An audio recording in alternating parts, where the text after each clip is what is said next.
Pastor Nathaniel. I would say as a very young lad, I developed an uncommon penchant or passion for improvisational music, jazz music. So, uncommon, I mean, I didn't watch cartoons, those things children watch. I mean, I didn't grow up liking them. Strangely, I would be drawn to bebop, Miles Davis, Duke Ellington, Dizzy Gillespie, all these guys, and I would just listen to, Black American jazz music, and then also listen with my dad to high life music. I come from a family of music lovers. Though they were not professionals, they would serve in church, play in church. So my dad and I would sit down morning till night, apart from playing soccer and maybe some other thing. I'll sit with my dad listening to Jim Rex Lawson, Ian Henshaw from morning till night, just listening to music. Then I started, with the drums, drummer boy, very young boy. And then we got the trumpet for the church. And from the first day, I was blowing it. But before then, there was a man who was very close to our family, a police sergeant, didn't go to school but could read the Bible. Interestingly, he couldn't read any other thing but could read the Bible. Oh. Supernatural. The first man I saw raise the dead in front of me. He would limp. I mean, my cousin she was living with a family friend. They hit her and she just collapsed and passed out. They rushed her to the house. She was gone. And we were crying. My dad was crying. He was an elder in the Apostolic Church. And then she was cold. And then here comes Elder Ihedioha, just limping, singing, I know his name is wonderful. From home, I know his name. Limping, came home and, what be her name? We said, Eno. Eno, stand up. Eno, stand up. She sneezed back to life. She came back. So that was the man who, when he comes to pray at home, he'll call my father, E.J. Bassey, you see this small boy? I see him like a prophetic dream. I see him for highway. Big boss. They overtake everybody. Watch him. And as a small boy, no encounter with God, I knew there was something special about Elder Ihedioha. So when he's speaking, I'll go stay very close to him so that his saliva will touch me. Yes. So he gave those prophetic words, and I began to play the trumpet. Then I joined the Redeemed Evangelical Mission Trem. Incidentally, today is Bishop's 75th birthday. So I grew up from the Apostolic Church, then moved to Trem. Then I was, ordained in 1998 as a minister. Then I was led to go to the Redeemed Christian Church of God, City of David. Now, while all of this was going on, I began to be involved in mainstream music. Mainstream is I'm doing gigs with the guys. I'm in secular bands. So I worked with Ayo Bankole, T-Mac, Jive Band, Steve Rhodes, as Steve Rhodes Orchestra. Wow. We did sessions. So I was doing pretty much a lot of things. Worked with, played. I was supposed to travel to France with Asha. You know Asha? Wow. Yeah, so I gave her a few trumpet lessons and all of that stuff. Was pretty much doing that and doing church. So I was at the City of David, and all of these things I'm saying have connection. So I was doing mainstream because I had the, desire to be, I just wanted to be a touring, very good musician. And do you understand this? You just want to be like at the, peak of your, so you practice for hours. So I just wanted to be a good musician, traveling the world with bands, go to Berkeley School. I applied for Berkeley College scholarship. We won. I was ready to go to America.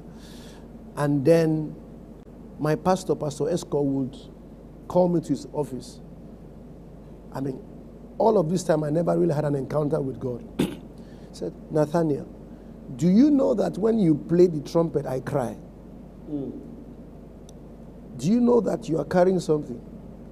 Then I had a typical musician mentality, gigging, traveling, just playing for the money. Then I'll go to the music room. I'll tell my guys. I say, imagine this pastor. Pastor say there's something about me so that I will die in this church. Yes. And then your children in America, you say, I'll just make fun of it. Yeah, and he kept saying that. He said, I don't know what is it about this trumpet you're playing, and I'm crying. I'll just think he's trying to, I say, Pastor, they whine me. So then one day, a lot of things had passed. The late Nathaniel Bassey was going to come to church. And Pastor has said to me, go prepare this song. Of course, we had a pastor who, maybe I'll go to that later, who would come for our choir practice and listen and say, you know what, you need to take us to where we want to go tomorrow. If I don't sense the presence, we're not going home. Anyway, so we did the song, and while I was ministering on stage, I knew that this was what I was meant to do. That wasn't jazz. I knew by the Spirit. And then that sent me into a journey, a season. So I went back, told my pastor, and then I cut away from every group. I gave up the Berkeley scholarship. It was so radical. My elder sister, who led us to Christ, my younger sister called her in Dubai. My sister was the head of a fellowship. She would go to cult boys. Thus saith the Lord, in 7 days, if you don't leave, you will die. She was that fiery. But I took a radical decision. She heard, my sister would say, he's giving out his money, he's doing this. My sister called me and said, Nat, I've been there before. That thing is not that serious. Calm down. Calm down. So I shut down everything, gave myself to praying, and I'll just be weeping. I'll drive to empty places, Terry McCalmont ministering. I will just weep. I'll have encounters. And I'm going to round off soon. And then one day, 12 will be on me street. I was just ministering unto the Lord. And then my pastor said to me, Nathaniel, by this time I was so close to him, we're relating on spiritual things. He said, go find out what the trump of God is. 2 Corinthians 15. So I just stood up all through the night. I had a vision, ministering, and as I ministered, there was fires everywhere. So I just began to weep all through the night. And my father came. When my father came, why are you weeping? When he touched me, he started crying. And then I didn't know why I was crying. And then I'll take my phone, I'll call people, and they'll hear me crying, they'll start crying. Yeah. And then it continued till the next day. Then I was worshiping. It felt like a blanket rested on my head. I took my hands off the keyboard, ran outside. I knew it was a holy feeling. I didn't know what it was, but I knew it was a holy feeling. Then I was going to church, Bonnie Camp, after CMS. A man who had never called me. I was driving my Kia car, wearing a white shirt. A relative who, I don't know how he got my number. As I picked up the phone, this experience happened some hours before. I was alone in the room. He said, thus saith the Lord, the hand of God is upon you from today. Conduct yourself accordingly. Goodbye. Drop the call. So from then on, I knew that God's hands are upon me, and I had to set myself to seeking him. And the rest, they say, is history. Wow. Wonderful. So you once played for T-Mac? Oh, yes. I was with T-Mac, Uncle T, we traveled. Uncle T-Mac would play Fly Robin Fly, Ayo Bankole, Uncle Steve Rhodes Orchestra was his band leader, where we just did jazz ensembles. And then the French Cultural Center was about to send myself and Asha on a tour to France. And that was when encounter. Wow. So when I had that encounter and I pulled out, the director of French Cultural Center declared me a non-personal, grata, and said I shouldn't come near French. So, wow. And my friends, I was a member of a group, Spectrum 4, Wale Oni, Ayo Sholanke in the US. We had won a Berkeley scholarship. We were about to leave. Our Black American manager, a believer. So I said to them I couldn't come. Wale and the rest of them said, guy, we are all believers. So don't tell me God said. He said, so where are we working for Satan? So, but, I left, but it was tough. And there was a time where a journalist, Benson Idonije, wrote an article. He said, a gift like this is wasting away in a local church and doesn't want to inspire his generation.